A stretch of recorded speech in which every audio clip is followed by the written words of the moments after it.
Hello everyone. तो आइए शुरू करते हैं कक्षा 7 का लेसन 1 पूर्णांक।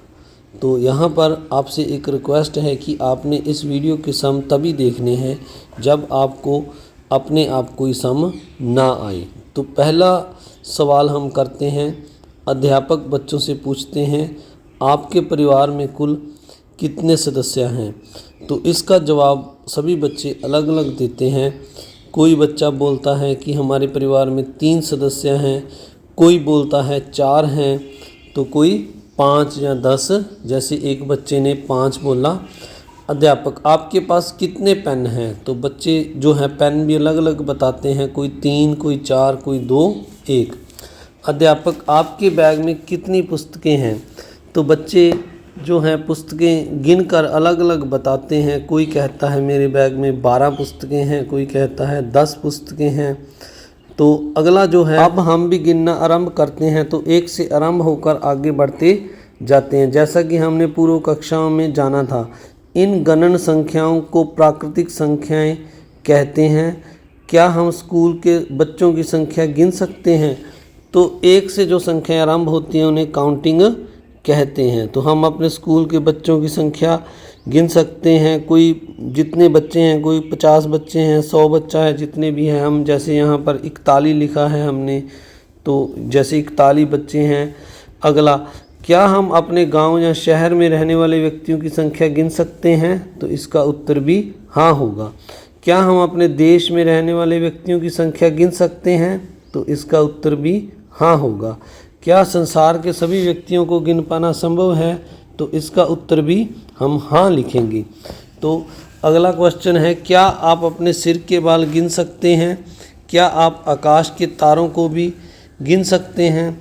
तो इसका जो आंसर है बच्चे अलग अलग देते हैं। तो हम अपने सिर के बाल गिन सकते हैं, कुछ बच्चे बोलते हैं, और कुछ कहते हैं कि हम आकाश के तारों को नहीं गिन सकते। तो इसका सही आंसर यही होगा कि हम शायद आकाश के तारों को ना गिन पाएँ, पर हम अपने सिर के बालों को गिन सकते हैं। अगला क्वेश्चन है, अध्यापक अच्छा यह बताओ, शायद आकाश के तारे या अपने सिर के बालों को गिनने में दिक्कत आए, मगर यदि गिन पाएँ तो इनके लिए भी कोई संख्या तो होगी। तो यानी इनके अगर हम गिन पाएँ तो इनके लिए भी एक नंबर होगा। तो इसका जवाब बच्चे हाँ देते हैं।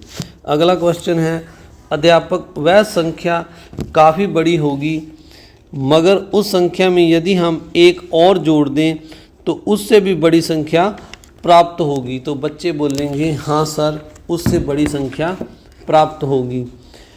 तो अगला क्वेश्चन, क्या कोई ऐसी संख्या भी है जो सबसे बड़ी हो।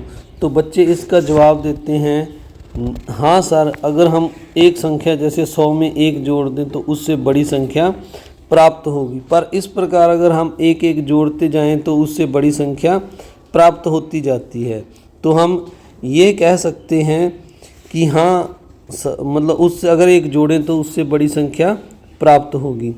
तो इस प्रकार जो हमारा अगला क्वेश्चन है हम उसको करते हैं, क्या कोई ऐसी संख्या है जो सबसे बड़ी हो। तो बच्चे इसका जवाब देते हैं नहीं, क्योंकि एक जोड़ने पर उससे बड़ी संख्या प्राप्त हो जाती है। तो आइए इसको हम आगे थोड़ा और समझते हैं कि अगर किसी मतलब जैसे हमें दिया हुआ है कोई भी नंबर, तो उसमें अगर हम 1 जोड़ दें तो द्वारा बड़ी संख्या प्राप्त हो जाती है। तो अगला क्वेश्चन हमारा है, किसी भी संख्या में 1 जोड़ने पर उसकी डैश ज्ञात होती है, तो उससे बड़ी होती है तथा इस किसी भी संख्या में 1 घटाने पर उसकी डैश प्राप्त करते हैं और यह उस संख्या से कम होती है। तो जब हम 1 जोड़ते हैं तो जो हमें नंबर प्राप्त होता है उसको हम परवर्ती कहते हैं। जैसे मान लीजिए अगर हमने 50 में 1 जोड़ा तो जो 51 है वह उसका परवर्ती है। और जब हम किसी संख्या में से 1 घटाते हैं तो उससे पहले वाली संख्या प्राप्त होती है। जैसे अगर हम 30 में से 1 घटाएं तो हमें 29 प्राप्त होगा, जो कि उससे एक पहले वाली संख्या है। तो पहले वाली संख्या को हम पूर्ववर्ती कहते हैं। तो आइए एक और एग्जाम्पल से समझें। जैसे 90 में 1 जोड़ने पर 91 प्राप्त होता है, तो यह परवर्ती है। इसी तरह अगर हम 90 में से 1 कम कर दें तो हमारे पास जो 89 आएगा वह इसका पूर्ववर्ती होगा, यानी 90 से 1 पहले वाला सम होगा। तो इस तरह हम पूर्ववर्ती और परवर्ती में फ़र्क समझ सकते हैं। तो आइए अब हम ये जो एग्ज़ाम्पल हैं 13 की पूर्ववर्ती संख्या ज्ञात कीजिए, यानी 13 से जो पहले नंबर आता है वो हमने लिखना है। तो यहाँ पर हम 13 में से 1 अगर कम कर देंगे तो 13 से जो पहले वाली संख्या है 12 वह आ जाएगी। तो इसी तरह अगर 28 की पूर्ववर्ती संख्या लिखनी हो, यानी इससे पहले वाली एक संख्या लिखनी हो, तो हम 28 में से अगर 1 कम कर देंगे तो 27 इसका आंसर आ जाएगा। तो प्राकृतिक संख्या 1 का पूर्ववर्ती डैश होती है, तो प्राकृतिक संख्या 1 का पूर्ववर्ती नहीं होता है। अगर हम वैसे देखें तो 1 में से अगर 1 कम करेंगे तो यह 0 आ जाता है, परंतु प्राकृतिक संख्याएं हमारी 1 से शुरू होती हैं। तो प्राकृतिक संख्याओं का कोई जो है कुछ नहीं, पूर्ववर्ती कुछ नहीं होता, यानी कोई संख्या नहीं होती है। तो आइए प्राकृतिक संख्याओं और पूर्ण संख्याओं को देखें। पूर्ण संख्याएं हमारी 0 से शुरू होती हैं, 0, 1, 2, 3, 4 यह हमारी पूर्ण संख्याएं हैं। तो इसलिए अगर हमसे पूर्ण संख्याओं का पूर्ववर्ती पूछा जाता तो यह 0 होता, परंतु प्राकृतिक संख्याओं का कोई पूर्ववर्ती नहीं होता है। तो आइए अब नेक्स्ट जो सम है, 0 का अर्थ, आमतौर पर 0 का अर्थ कुछ भी नहीं बोल दिया जाता है। यहाँ पर अध्यापक एक क्रियाकलाप के माध्यम से यह स्पष्ट कर सकता है। अध्यापक अपने हाथ में 3 चाक लेकर उंगलियों के बीच में एक पेन दबाकर रखे और बच्चों से प्रश्न करे कि मेरे हाथ में कितने चौक हैं। तो इसका जो आंसर है, बच्चे कहेंगे 3 चाक। 1 चाक और हटाकर पूछते हैं कि अब मेरे हाथ में कितने चाक शेष बचे हैं, तो बच्चे इसका आंसर 2 देंगे। 1 चाक और हटाकर पूछते हैं कि मेरे हाथ में कितने शेष बचे हैं चाक, तो इसका आंसर 1 देंगे बच्चे। हाथ से 1 और चाक हटाकर पूछते हैं कि मेरे हाथ में कितने चाक शेष हैं, तो बच्चे कहेंगे कोई नहीं, कुछ भी नहीं। तो 1 भी नहीं, अध्यापक बोलते हैं 1 भी नहीं, अच्छा बताओ 1 भी चाक शेष नहीं बचा, इसे कैसे लिखेंगे। यानी बच्चों ने जो बताया कुछ भी नहीं या 1 भी नहीं, तो अध्यापक अब बच्चों से पूछते हैं 1 भी नहीं, अच्छा बताओ 1 भी शेष नहीं, इसे कैसे लिखेंगे। तो बच्चे बोलते हैं इसको हम 0 लिख देंगे। तो इस तरह जो है बच्चों का जो जवाब है वो 0 आता है। तो आइए अब जो आगे हैं, अध्यापक बच्चों जब कोई वस्तु 1 भी ना हो यानी उसकी अनुपस्थिति हो तो उसे डैश लिखते हैं, यानी 0 लिखते हैं। 0 का अर्थ कुछ भी नहीं या नहीं हो सकता, क्योंकि मेरे हाथ में चाक 0 हैं, अर्थात 1 भी नहीं है। मगर पेन मौजूद है तो कुछ भी कहना उपयुक्त नहीं है। जैसे आपके कक्ष में एक हवाई जहाज़ नहीं है, यानी डैश हवाई जहाज़ हैं, यानी 0 हवाई जहाज़ हैं। परंतु हम यह नहीं कह सकते कि कक्ष में कुछ भी नहीं है, तो इसका मतलब कक्षा 0 नहीं है, उसमें कुछ ना कुछ है। तो इस तरह प्राकृतिक संख्याओं के संग्रह में हम 0 को 1 के आगे यानी के रूप में सम्मिलित करते हैं। तो प्राकृतिक संख्याएं 0 के साथ मिलकर पूर्ण संख्याओं का संग्रह बनाती हैं। तो इस प्रकार जो प्राकृतिक संख्याएं 1, 2, 3, 4 हैं, इनसे पहले हम शून्य लिख देंगे तो यह पूर्ण संख्याओं का समूह बन जाएगा। यानी हम कह सकते हैं कि यह होल नंबर का समूह बन गया। अगर हम पूर्ण संख्याओं में, प्राकृतिक संख्याओं में 0 को ऐड कर दें तो यह पूर्ण संख्याएं बन जाती हैं। इंग्लिश में हम इसे होल नंबर कहते हैं। तो आइए आगे देखते हैं। रमन कमरे की छत पर बैठा है और उसकी बहन गीता अंडरग्राउंड में कुछ सामान लेने गई। अमन भूमि तल से 3 मीटर की ऊंचाई पर है और गीता भूमि तल से 3 मीटर की नीचे गई हुई है। एक हवाई जहाज भूमि से 1000 मीटर की ऊंचाई पर उड़ रहा है और एक पनडुब्बी समुद्र से 12 मीटर की गहराई में है। इसकी ऊंचाई और गहराई किस प्रकार दर्शाते हैं? तो आइए इसको समझते हैं। जैसे मैंने ये जो है फर्श बना दिया है और फर्श के ऊपर ये एक कमरा है, इसकी ये छत है, इसके ऊपर जो है अमन है, जो यहाँ ग्राउंड से अमन 3 मीटर की ऊंचाई पर है और ये फर्श के नीचे हमने जो भूमि तल है, जो इसके नीचे का हिस्सा है, अंडरग्राउंड है, वो हमने दिखाया है। तो जो अमन है भूमि तल से 3 मीटर की ऊंचाई पर है और गीता भूमि तल से 3 मीटर नीचे गई हुई है। तो जो उसकी बहन है वो नीचे फर्श से 3 मीटर अंडरग्राउंड है और रमन फर्श से 3 मीटर ऊपर है। तो जो रमन का है हम इसको हम प्लस के साइन से दिखाएंगे क्योंकि यह ग्राउंड से, फर्श से ऊपर है। और जो उसकी बहन है वह फर्श से 3 मीटर नीचे है। यानी शून्य अगर हम फर्श को मान लें तो यह शून्य से 3 मीटर नीचे है। यानी इसको हम जो बहन की जो है गहराई जिसको हम कहते हैं, इसको हम माइनस के साइन से लिखेंगे। और जो रमन फर्श से ऊपर है यानी 0 अगर फर्श को हम मान लें तो यह 3 ऊपर है, इसको हम प्लस के साइन से लिखेंगे। तो आइए अब हम इसको जो है रमन फर्श से 3 मीटर ऊपर है, इसको यहाँ पर लिखते हैं। भूमि से ऊपर है फर्श से, तो इसको हम जो है बहन फर्श से 3 मीटर नीचे है, तो इसको हम किसके साइन से लिखेंगे? बहन को जो है माइनस के साइन से लिखेंगे और जो रमन है उसको हम प्लस के साइन से लिखेंगे। आइए हम इसको संख्या रेखा की सहायता से समझते हैं। तो जो शून्य से हम दोनों और प्लस और माइनस के जो 1 2 3 है वो लगा लेते हैं।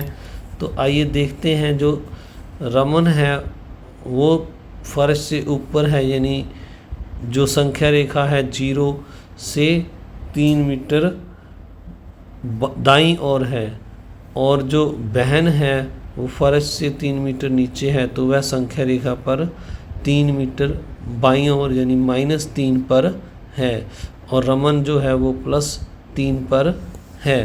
तो आइए अब हम ऐसे ही अगर हवाई जहाज़ को देखें तो यह भूमि से 1000 मीटर की ऊंचाई पर उड़ रहा है, तो इसको हम प्लस के साइन से लिखेंगे। और जो दूसरा पनडुब्बी है समुंदर से 12 मीटर की गहराई में है, तो इस पनडुब्बी को हम माइनस का 12 मीटर तो इस पनडुब्बी को हम जो है माइनस के साइन से लिखेंगे। तो इस प्रकार इसमें पूछा गया है इनकी ऊंचाई व गहराई को किस प्रकार दर्शाते हैं।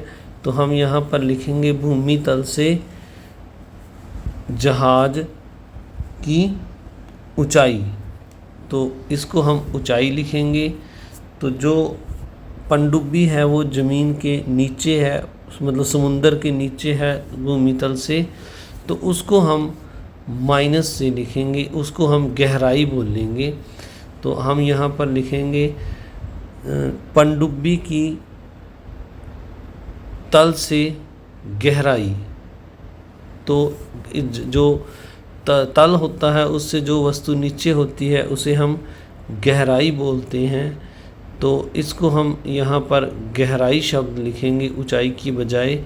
जो ऊपर है भूमि तल से उसको हम ऊंचाई बोलते हैं, उसको हम ऊंचाई के से लिखते हैं, और जो नीचे होता है उसको हम गहराई बोलते हैं। जैसे कुएं में जल है तो वह क्या है, नीचे है, तो वह गहरा माना जाएगा, भी कुआं कितना गहरा है। तो इसको हम गहराई से लिखेंगे। तो यह हमारे पास हो जाएगा -12। तो यह -12 मीटर हो जाएगा। तो आइए अब हम जो है अगला देखते हैं क्या लिखा है। हम अपने दैनिक जीवन में सुनते हैं ₹500 की हानि और तथा ₹500 का लाभ, जहां पर हम देख रहे हैं कि धनात्मक संख्याओं के साथ साथ ऋणात्मक संख्याएं भी हैं। अगर हम पूर्ण संख्याओं के समूह में इनके ऋणात्मक भी शामिल कर दें तो संख्याओं का एक और समूह बन जाता है जिसे हम डैश कहते हैं। तो मैं बताता हूँ आपको इसे क्या कहते हैं। पहले हम देख लें, अगर हम हानि है जो उसको हम कैसे माइनस के साइन से दर्शाते हैं, और जो लाभ है उसको हम प्लस के साइन से दर्शाते हैं। जैसे मान लीजिए मेरे अकाउंट में 2000 रुपया है, अगर मैंने उसमें से 500 निकाल लिया तो वो क्या हो गई, एक तरह की हानि, उसमें कम हो गए तो उसको माइनस से। अगर मैंने उसमें बैंक में 500 जोड़ दिया तो वो लाभ है। तो इसी तरह जैसे 700 की कोई किताब है और उस पर मुझे मान लीजिए मैंने उसको जो बेचा है बेच दिया 1200 में, तो 500 का मुझे क्या हुआ, लाभ। तो उसको हम 700 में क्या करते हैं, ऐड करेंगे, यानी प्लस का साइन लगाएंगे 500 के ऊपर। इसी तरह तो यहाँ पर हम प्लस का साइन लगाएंगे। मैं आपको एक एग्जांपल के माध्यम से यह समझाने की कोशिश कर रहा हूँ। और अगर वही किताब मैंने 700 की लेकर 200 की बेच दी तो मुझे 500 रुपया क्या हुई, हानि हुई। तो इसी तरह इसको हम माइनस के साइन से लिखेंगे। माना जैसे यहाँ पर मैं दोबारा लिख रहा हूँ, किताब का मूल्य 700 है और मैंने इसको बेचा कितने में है, 200, यानी 200 में बेच दिया तो मुझे कितनी हानि हुई, 500 रुपया। तो अब 700 में से 200 हम माइनस करेंगे तो हानि को हमने किस साइन से लिखना होता है, माइनस के साइन से लिखना होता है। तो आइए अब जो ये डैश है इसको हम समझने की कोशिश करते हैं। यहाँ पर लिखा हुआ है, अगर हम पूर्ण संख्याओं के एक समूह में इनके ऋणात्मक भी शामिल कर दें, यानी प्लस के साथ साथ अगर माइनस वाली संख्याएं भी शामिल कर दें तो इसको हम पूर्णांक कहते हैं। तो ये जो डैश है हमारा, इसमें क्या आ जाएगा, पूर्णांक आ जाएगा। और इसको हम हिंदी में, इंग्लिश में इंटीजर्स भी कहते हैं। तो ये जो 0, 1, 2, 3, 4 हैं, इसके साथ ये माइनस वाले शब्द अंक जो ऐड हो गए हैं, इनको मिलाकर इन सारी संख्याओं को हम क्या कहते हैं, पूर्णांक। ये जो माइनस वाली संख्याएं हैं इनको हम क्या कहते हैं, ऋणात्मक संख्याएं। और जो प्लस वाली संख्याएं होती हैं उनको हम धनात्मक संख्याएं कहते हैं। यानी जो प्लस वाले नंबर होते हैं उनको इंटीजर धनात्मक पॉजिटिव नंबर और माइनस वालों को नेगेटिव नंबर कहते हैं। तो आइए प्राकृतिक संख्याएं क्या होती हैं, 1 से शुरू, 1, 2, 3, 4। पूर्ण संख्याएं 1, 2, 3, 4 के साथ शून्य और ऐड हो जाता है। यहाँ पर शून्य और लगाएंगे हम, 0, 1, 2, 3, 4 ये पूर्ण संख्याएं हैं।